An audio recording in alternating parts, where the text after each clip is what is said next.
Iya, kalau saya lahir lebih awal, mungkin saya ada bersama Ibu Mega tuh. Berarti Ibu Mega adalah gambaran perempuan paling ideal menurut Pak Rocky. Iya, Ibu Mega itu cantiknya itu karena dia punya visi itu dasarnya tuh.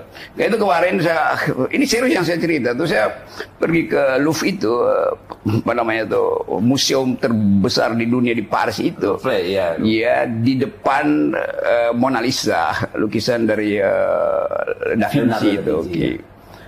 Lalu saya balik, orang tanya, kenapa lu terkesan dengan Mona Lisa itu? Gue bilang karena gue ada di Paris. Emang di Indonesia ada senyumnya melampaui Mona Lisa, itu Megawati. Ada energi dari dia itu kan. Apa namanya, girl power itu, kekuatan dari seorang perempuan itu. Jadi buat saya pernah saya sebutkan dan orang marah tuh. Perempuan itu indah sebagai fiksi, tapi berbahaya sebagai fakta itu. Oh gitu ya, berbahaya, perempuan bahaya sebagai fakta, waduh. Indah sebagai fiksi.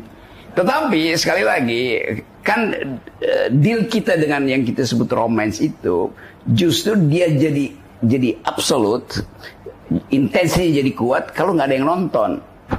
Bung Rocky ini memang cintanya lebih platonik gitu, jadi takut sesuatu yang real juga. Iya, cinta platonik itu dasar dari cinta yang memungkinkan kita mengevaluasi basis percintaan itu. Tapi saya ada dimensi cinta yang agape itu, cinta penyerahan. Kalau saya lagi di gunung itu, pasti cinta saya itu agape itu. Oke Tuhan, silahkan deh. Kalau saya nggak berguna, jatuh aja ke jurang tuh.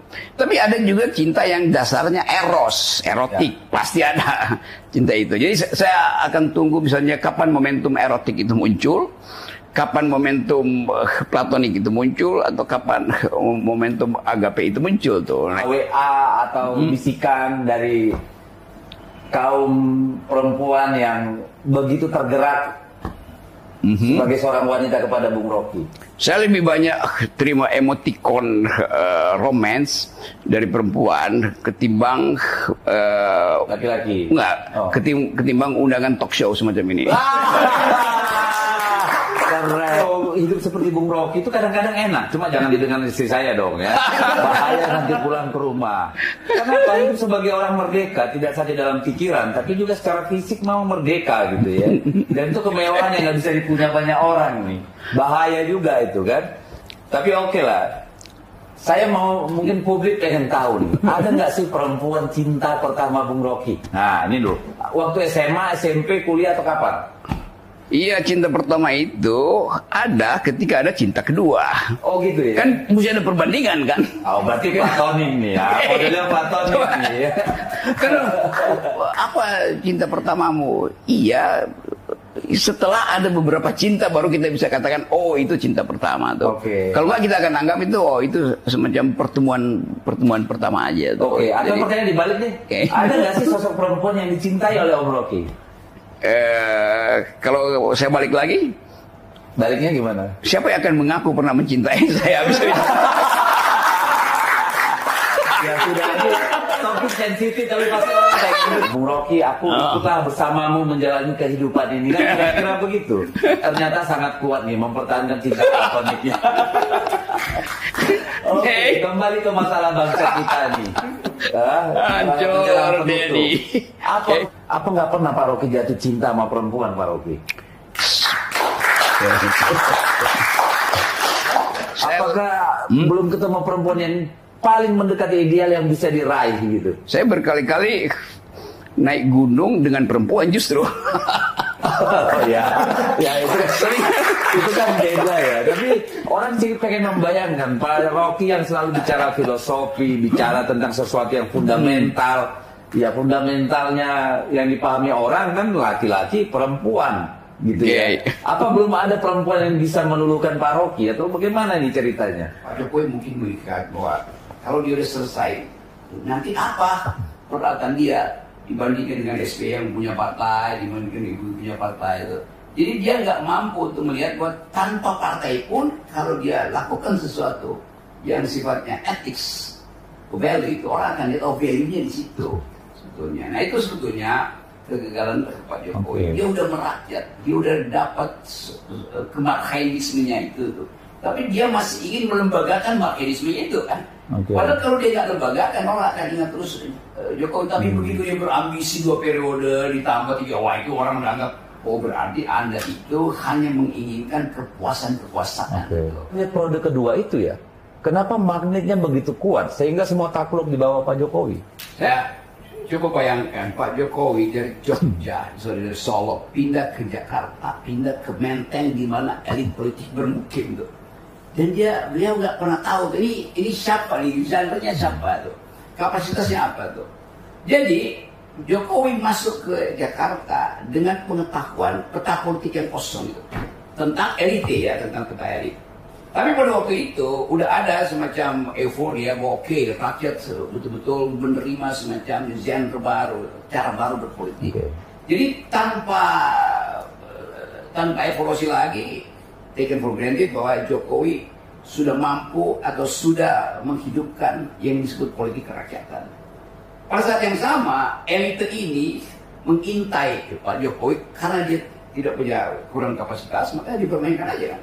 Akhirnya Pak Jokowi terima semua usulan kok pada waktu itu kan. Itu yang kemudian menyulitkan dia tuh. Dia mengandaikan dia punya kemampuan, tetapi dia dipermainkan oleh mereka yang tahu dia dari atas bahwa jalannya akan sini. Tapi kemudian berkembang karena udah 5 tahun di periode kedua, Pak Jokowi udah tahu tentang yang kita sebut psikologi politik manusia tuh. Jadi Pak Jokowi tahu you pasti mau ini, you pasti mau ini. Jadi dia belajar dari pengalaman itu. Manage harapan para elit ini, kepentingannya. Betul. Jadi setiap orang itu yang udah bertahun-tahun ada di dalam kegiatan dia persiapan. Seorang montir itu nggak perlu belajar di ITB untuk paham tentang mesin, karena tiap hari diikuti itu kan. Jadi Pak Jokowi juga akhirnya mengerti bahwa mesin politik dia itu wataknya begini, si A begini, si B begini. Jadi akhirnya Jokowi belajar, oke, saya bisa kendalikan kan. Gitu. Dan saya kira dari situ tuh. Jadi orang-orang elit ini juga terjebak di dalam upaya mereka yang gagal mengendalikan Jokowi. Nah Jokowi berbalik mengendalikan mereka. Iya, karena nggak ada masalah tuh dengan Fuku-Papa tuh. Artinya memang ada masalah. Oh gitu ya, kebalikannya ya. Pastilah kan nggak mungkin ini memang dipermasalahkan. Jadi upaya untuk menahan nggak bisa lagi itu, sehingga kan defensif ya biasa aja. Jadi betul. Jadi defense mechanism itu menunjukkan bahwa ada masalah sebenarnya. Kita hanya bisa lihat geser itu, tetapi saya ingin pastikan bahwa dari segi kapasitas pembiayaan pasti ketika itu akan dibatalkan. Untuk paling ya karena Pak Jokowi masih ada ya dikasihlah porsi yang kira-kira masuk akal sedikit bagi Pak Jokowi. Tapi setelah itu ya pasti tim ekonomi Pak Prabowo yang akan kasih. Duel psikologi ini yang akan terus berlangsung sampai 2 Oktober.